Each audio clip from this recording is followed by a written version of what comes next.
You'll see that everyone bows and curtsies to the king when Camilla passes, and that was because they were angry with Camilla. All the people who set the crown on her head were excluded from that coronation. At 12 minutes past midnight, King Charles placed his signature beneath a declaration no living monarch had ever dared to issue. Before the palace clocks finished striking, Camilla's status as queen had been formally withdrawn, her ceremonial authority suspended, and her place beside the sovereign erased from the official royal order. There was no public warning, no farewell, and no chance to appeal, only a sealed document and a marriage suddenly divided by the crown itself. Before we go deeper into what this really means for the royal family, make sure to subscribe so you don't miss a single update. Charles sat behind a locked door inside Buckingham Palace with 2 constitutional advisors and the keeper of the Privy Seal. That ancient official safeguards the seal used to validate major royal orders, turning the room into more than a private chamber. The king removed his glasses, pressed 2 fingers against his eyes, and asked whether any path remained that could protect both the crown and his wife. Silence followed. Everyone understood the danger. If authority issued in his name could be misused, the future reign of William and Catherine could be weakened before it began. Outside, the royal household slept on, unaware that its hierarchy was already being dismantled. The declaration was brutally specific. Camilla would remain Charles's wife privately, but she would lose the status, ceremonial recognition, precedence, and privileges attached to queen. The official royal order, the palace system deciding rank, duties, and access, would be rewritten before sunrise. Charles stared at the signature, knowing he was not ending their marriage, yet he was destroying the public identity he had fought to secure for her. Camilla received the sealed copy from an equerry, a trusted royal attendant who carries sensitive instructions. She read the opening paragraph twice, her hand tightened around the table, and she whispered that Charles had promised the crown would never divide them.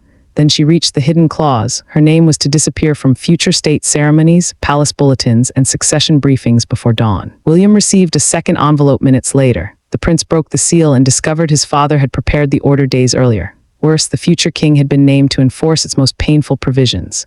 As he lowered the document, Catherine saw his expression change. He told her this was not simple punishment. It pointed to a private rupture involving her, Princess Anne, and a warning the monarch could no longer ignore. But before the palace could understand why the king had destroyed the title he once fought so hard to secure, every person closest to the crown was forced to confront what they now stood to lose. Behind the legal language were 4 people bound together by loyalty, resentment, and years of unspoken fear. Charles faced the collapse of the relationship that had defined much of his adult life. Camilla faced humiliation on a scale no royal spouse had endured in modern memory. William faced the burden of enforcing his father's command, and Catherine, silent at the center of the storm, knew the declaration had been issued partly because of what happened to her. Charles remained alone after the others left, holding an old handwritten note Camilla had once slipped into his papers during the worst years of public rejection. Their relationship had survived scandal, separation, and decades of judgment, which made the declaration feel less like a correction of royal procedure and more like a personal amputation. He read the final line, folded the note carefully, and placed it inside his jacket instead of destroying it.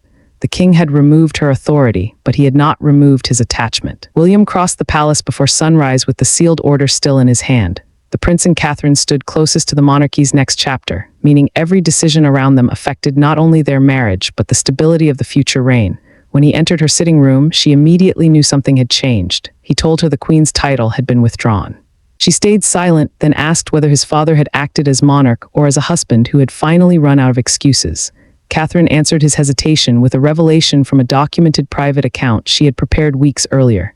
She had already asked for distance from Camilla, not because she wanted her place, but because a boundary involving Prince George had been crossed. The future line of succession, the order deciding who will inherit the throne, could not be shaped by personal fear. William listened as she explained that access to briefings involving their son had been delayed, altered, and quietly challenged. Anne received her copy of the declaration moments later. She read one phrase twice and recognized it immediately. The wording matched a confidential warning she had delivered to Charles after a disastrous family gathering, when she told him that private insecurity was beginning to interfere with the future crown. The trusted sister understood then that he had not acted in sudden anger. He had acted because the warning had come true. One evening at Windsor had changed everything.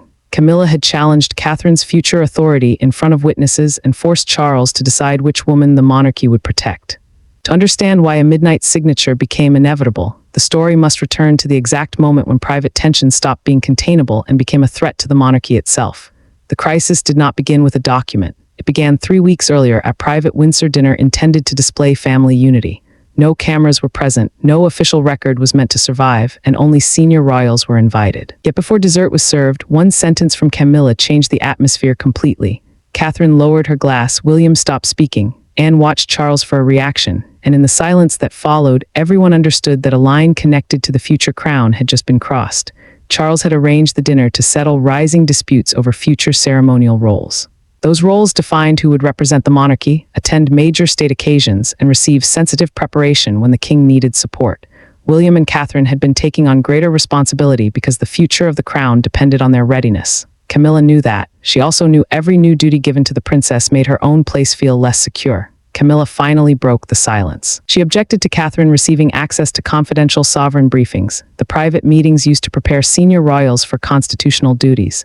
Then she said no one should be treated as queen-in-waiting while she still occupied the position beside Charles. The words landed with controlled force. William looked toward his father, but the monarch did not answer. Catherine refused to match the anger. She said she had never demanded Camilla's place and had never tried to erase her, but she would not allow personal insecurity to interfere with responsibilities involving William or their children. The princess spoke calmly, yet everyone heard the warning beneath her restraint. This was no longer about rivalry. It was about the future line of succession and the protection of Prince George. Camilla reached beside her chair and placed a revised seating and precedence list on the table. Precedence is the formal ranking that decides where royal figures stand, sit, and appear during official events. The document moved Catherine below her at future state occasions and limited George's access to private constitutional briefings. Two trusted household officials remained silent as the meaning became clear and pushed the paper back across the table. She warned Charles that the changes had turned a private fear into an institutional threat. The king said nothing, but he took the document with him when he left. William learned later that night that Camilla had authorized the revisions without his father's final approval. The prince immediately demanded a private meeting, knowing every buried grievance would finally be forced into the open. The dinner ended without resolution, but the next meeting would leave no room for courtesy because William was no longer asking for reassurance, he was demanding accountability.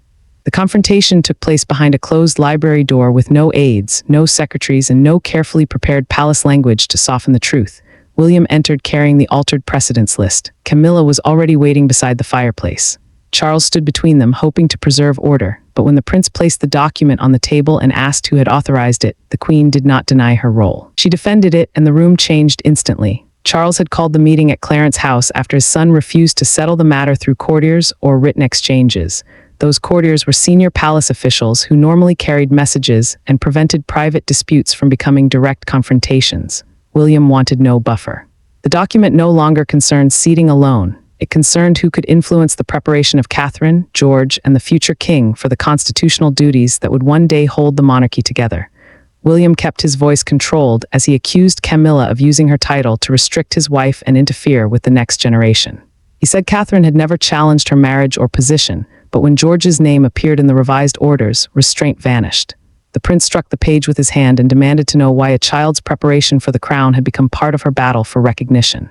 Camilla refused to retreat. She said she had spent years being treated as temporary, unwanted, and useful only when the family needed a stable public image. The queen consort would not disappear simply because everyone had already begun looking toward William's reign. She insisted the changes protected the dignity of her present role, yet her anger only deepened the fear surrounding what she had done.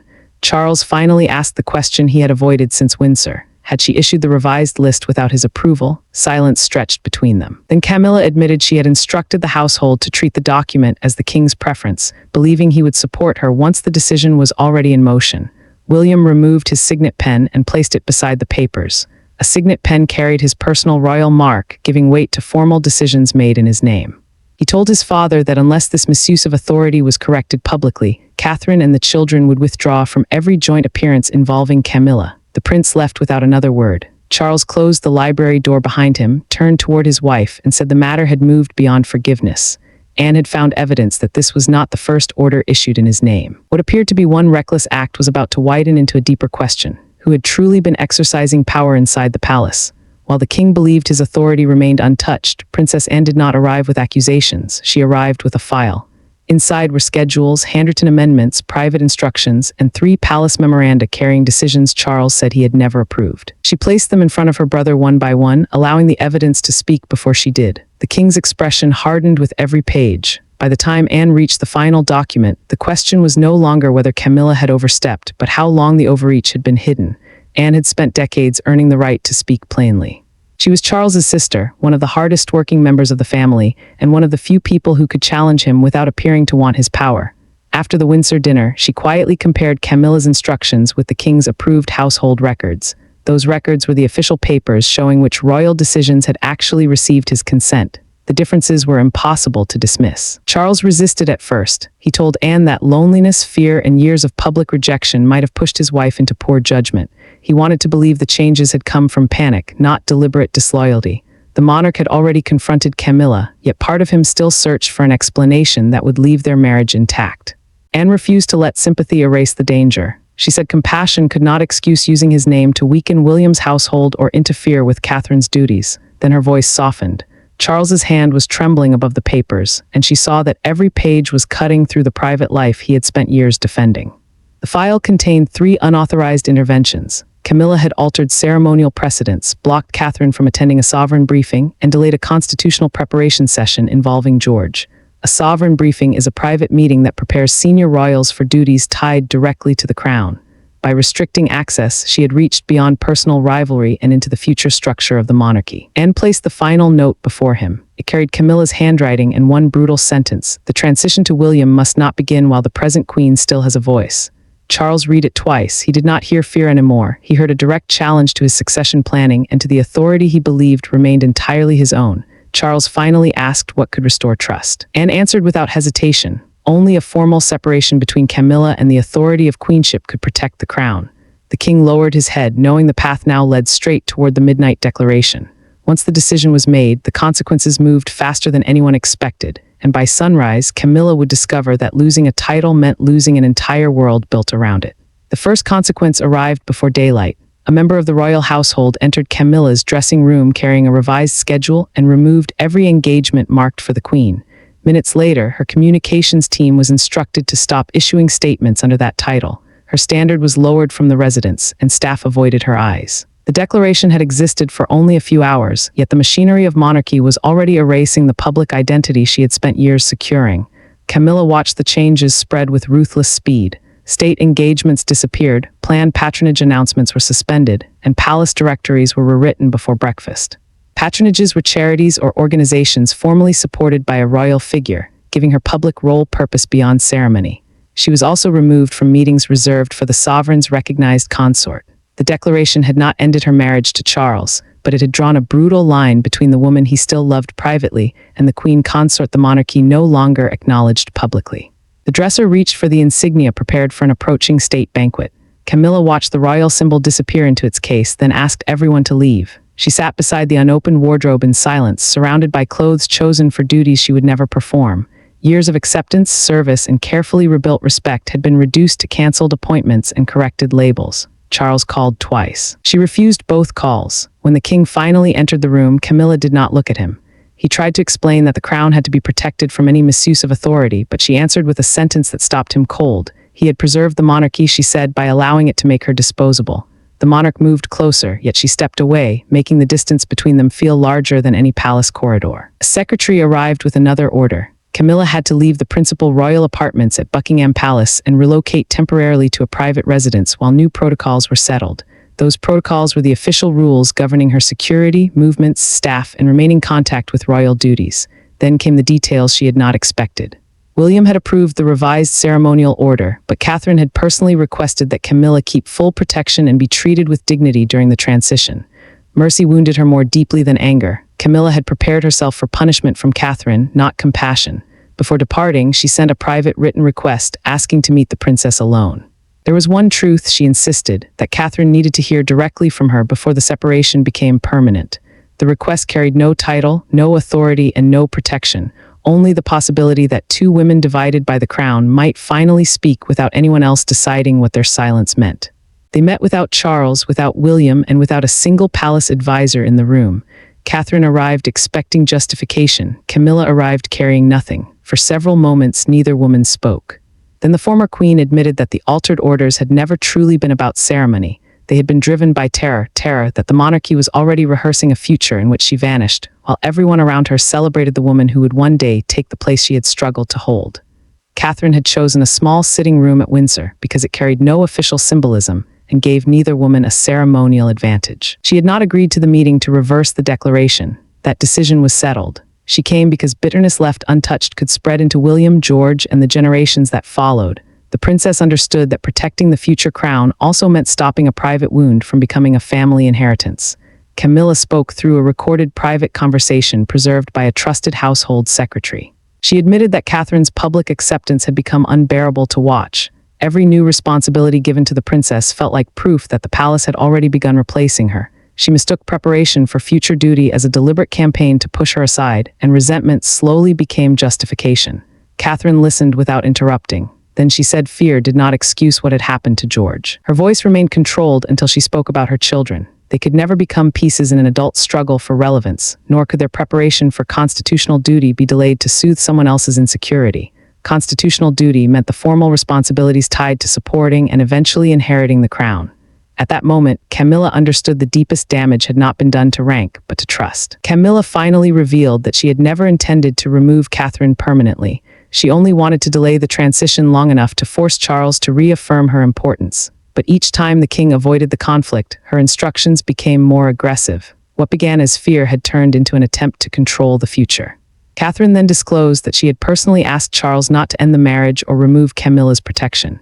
She wanted royal authority separated from the woman, not the woman destroyed. The mercy left the former queen silent.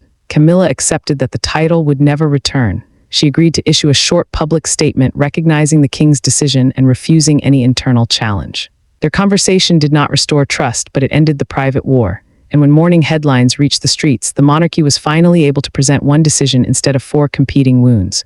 By 7 in the morning, the declaration was no longer a palace secret. Across Britain, phones lit up with the same impossible headline: King removes Camilla's queen status. Broadcasters abandoned their schedules, newspapers rushed out special editions, and crowds gathered outside Buckingham Palace before the gates had fully opened. One image captured the mood more powerfully than any statement: a palace worker quietly removing Camilla's nameplate from a ceremonial arrivals board while dozens of people watched in complete silence. The palace released its official announcement minutes later. Camilla would remain Charles's wife, but she would no longer use the title, precedence, or ceremonial authority of queen. Precedence meant the formal ranking that decided where a royal stood, sat, and appeared during official events. The message spread beyond Britain almost instantly. Government offices, Commonwealth representatives, royal charities, and foreign courts received corrected forms of address before the day's first engagements began. William watched the opening television bulletin beside Catherine. The prince admitted that the decision might protect the future crown, yet permanently damage his relationship with his father. She reminded him that protecting George in the next reign had never been an act of revenge. Still, both understood the cost. The future king had forced Charles to choose authority over peace, and that choice would remain between them long after the headlines disappeared. Charles heard a broadcaster describe the declaration as the sacrifice of his marriage to royal duty. The king switched off the television and remained motionless. He knew history would reduce the night to one dramatic sentence, ignoring the fear, silence, and failed warnings that had brought him there. The monarch had saved control of the crown, but the victory felt painfully close to defeat. A special newspaper edition soon appeared with a black front page, a photograph of an empty consort's chair, and the words, "Midnight End of a Queen." The image transformed Camilla's private humiliation into a national symbol. Then her statement arrived. Released without the title she once used, it accepted the king's authority, confirmed her withdrawal from official duties, and asked that the monarchy be protected from further division.